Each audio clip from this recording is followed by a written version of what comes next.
How to cut a video on InShot app. Hello guys, so in today's video I'm going to show you how to cut a video on InShot easily. First thing, go to InShot app. As you can see, this is the home page.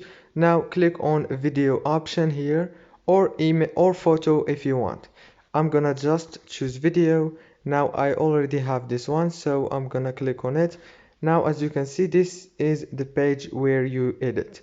Now all what you have to do is swipe right here until you find pre-cut option. As you can see here, click on pre-cut and click on cut option. Now as you can see, you can cut your video as you want. From here you can cut any part from the video.